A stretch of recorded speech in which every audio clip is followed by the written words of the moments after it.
খুব বড় একটা অভিজ্ঞতা হলো আমার। কোনো মেয়েকেই বিশ্বাস করা যায় না।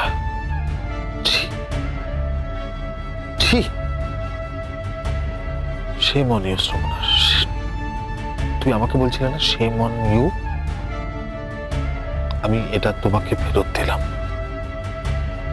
তুমি আমাকে ঠকিয়েছো, ঠিক আছে। তুমি আমার একরত্তি বাচ্চা মেয়েটাকেও ঠকালে। না না, এইসব আপনি কি বলছেন? আপনি তো দেখছি ভালো করে ওকে চিনতেই পারেননি। ওনা বাচ্চা খুব ভালোবাসে। কি জানেন তো, বিয়ের পর এতগুলো বছর কেটে গেছে, আমাদের কোনো ইস্যু নেই। তো আমরা ঠিক করেছি যে আর বেশি দেরি করব না, তাই না শ্রমণা? ওর সঙ্গে আমার কথা হয়ে গেছে। স্টেটসে ফিরে গিয়েই আমরা একটা প্ল্যান করে নেব। আগামী বছরের মধ্যেই আপনি একটা সুখবর পেয়ে যাবেন, কিন্তু হ্যাঁ, আমি আপনাকে কথা দিতে পারি। তবে ওর সঙ্গে আপনার যাই হয়ে থাক না কেন, আপনার সঙ্গে আমার বন্ধুত্বটা কিন্তু থাকবেই। থাকবে না? এরকম একটা বাজে লোকের সঙ্গে তুমি সম্পর্ক রাখতে পারবে না? আচ্ছা, আমার মতো বাজে লোক আপনি আর পৃথিবীতে দেখেননি, তাই তো? ফ্যান্টাস্টিক। আপনি ভালো থাকুন শ্রমণা।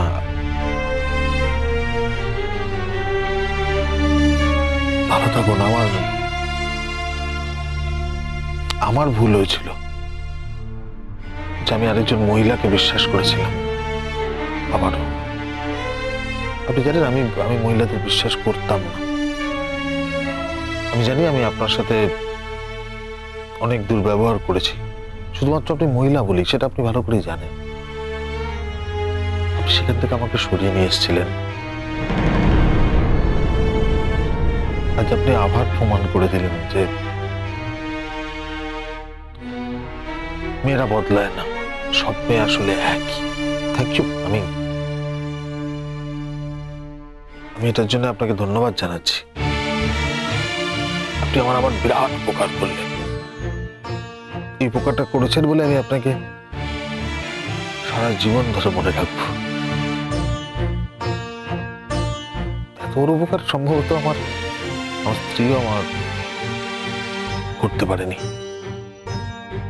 তো ঠিক আছে স্যার, এই কথাটা বলার জন্যই আমাকে ডাকা হয়েছিল। তো জানলে আমি ওভার দ্য ফোন আপনাদের সাথে কথা বলে নিতে পারতাম। আপনাদের নিজস্ব সময়ে এসে আমি এভাবে আপনাদের ডিস্টার্ব করতাম না। কাম অন, এতে ডিস্টার্ব করার কি আছে? ওর যতই আপত্তি থাকুক, আমরা তো বন্ধু হতেই পারি, তাই না? আমাদের মধ্যে একটা বন্ধুত্ব থাকতেই পারে।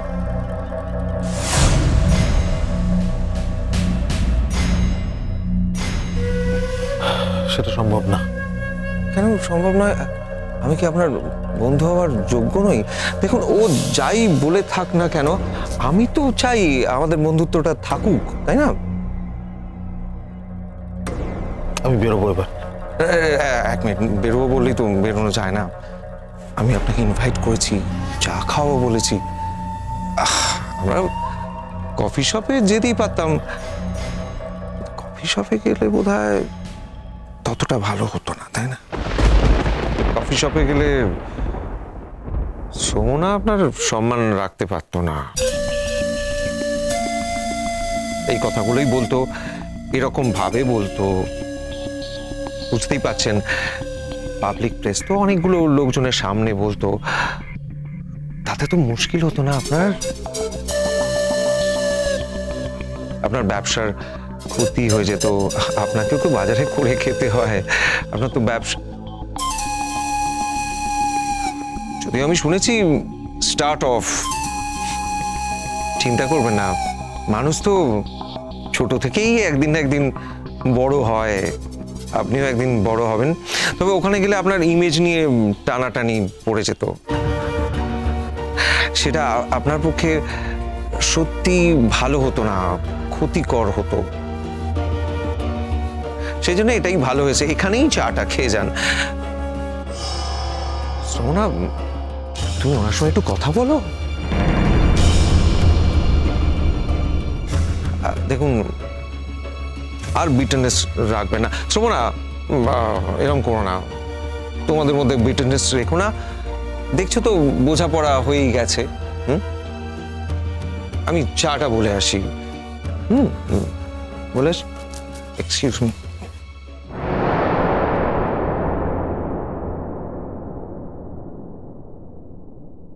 শ্রমণা,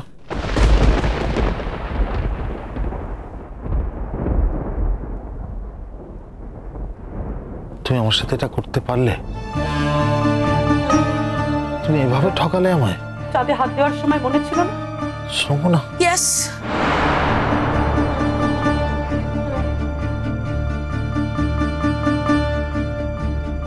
আমি তোমার দিকে এগিয়েছিলাম শুধু, তুমি আমার দিকে এগোনি। বললাম তো, কাকে কাছে ডাকছেন সেটা জানার আগে নিজের স্ট্যান্ডার্ডটা মেপে নিতে হয়। তো অত্যন্ত দুঃসাহস মশাই। আচ্ছা, আপনি আমার মতো একজন রেসপেক্টেবল ফ্যামিলির বউয়ের সঙ্গে সম্পর্ক করতে চেয়েছিলেন। আপনার চেয়ে আরো অনেক বড় ক্ষতি হয়ে যায়নি? এই অনেক। আর তোমরা কি আবার হট টক্স করছো নাকি? হ্যাঁ, আর আমি ওনাকে ইনভাইট করেছি, আমার তো একটা মান সম্মানের ব্যাপার আছে। হ্যাঁ, দিস ইজ টু মাচ। এতটা বাড়াবাড়ির কোনো প্রয়োজন নেই। আমি চা বলে এসেছি। চাটা আমি নিয়ে আসছি। বলছি না তোমাকে কোথাও যেতে হবে না। তুমি রেস্ট নাও। উনি কি অসুস্থ? না না, অসুস্থ হবে কেন? বললাম না, ও স্ট্রেস যাচ্ছে, আগেও যেত। আমি প্র্যাকটিক্যালি ওর কাছাকাছি থাকতে পারতাম না, তো সেই জন্য ওর কেয়ার নিতে পারিনি কখনো। কিন্তু এখন বুঝতে পারছি, জানেন তো, এখন বুঝতে পারছি ওর সঙ্গে কাটানোটা কি জিনিস, কি ব্যাপার। আমাদের এখন হানিমুন পিরিয়ড চলছে তো। ইনফ্যাক্ট ও আমাকে ছেড়ে থাকতে চাইছে না, থাকতে পারছে না। আমি না ওকে, বাংলায় বলে না, চোখে হারাচ্ছি, নজরের বাইরেই করতে চাইছি না। সেই জন্য আমি বাড়ির সবাইকে বলে দিয়েছি ওকে যেন বিরক্ত না করে, ওকে যেন না ডাকে, ও সবসময় আমার সঙ্গে সঙ্গে থাকবে। এই ওর একটা মুশকিল কি বলুন তো, স্বভাবটাই একটু অন্যরকম, পরোপকারী। মানে একটু চা করে দিচ্ছে কাউকে, কাউকে কিছু একটা করে খাওয়াচ্ছে, এ ডাকছে চলে যাচ্ছে, ও ডাকছে চলে যাচ্ছে। তবু যাকে ভালোই বাসো না, তার জন্য চা করে কি লাভ বলো? এতটা অপমান করলে যাকে, তার কি আর চা খেতে ভালো লাগবে? নিজের হাতে চা করে নয় দিলে। উনিও খেলেন, কিন্তু চাটা কি সুস্বাদু লাগবে? মনে হয় না। তার চেয়ে আমি ওই মেয়েটাকে বলে দিয়েছি, ও চা করে দিচ্ছে আর কি, সেটাই ভালো হবে। অন্তত খেতে পারবেন চাটা। আচ্ছা পরাগবাবু, আপনার ভবিষ্যতের প্ল্যানটা কি? মানে আমি এমনি জানতে চাইছি, মানে কি করতে।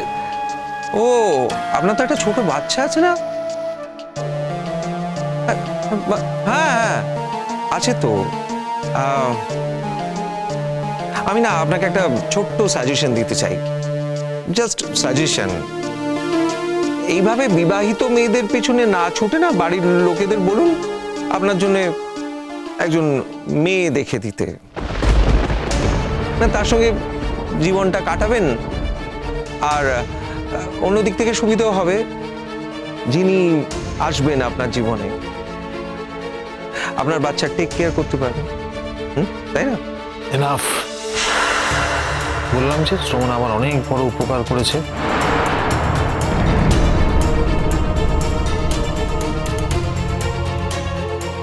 এই জীবনে আর কোনো মেয়েকে আমার পাশে দরকার হবে না। একটা কথা আপনাকে বলি, কিছু মনে করবেন না।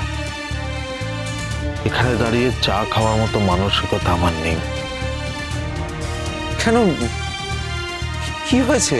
আপনি তো পুরোটাই ছিলেন, তারপরেও জিজ্ঞেস করছেন কি হলো? হ্যাঁ সেই তো তাহলে এখন আপনি এখানে দাঁড়িয়ে আছেন কেন বলুন তো? যান না, চলে যান না এখান থেকে, যান। বাজারে কি চা কিনতে পাওয়া যায় না নাকি? না আপনি আপনার বাড়িতে গেলে এক কাপ চাও আপনার জুটবে না? কোনটা? যান যান যান, প্লিজ যান। Get lost.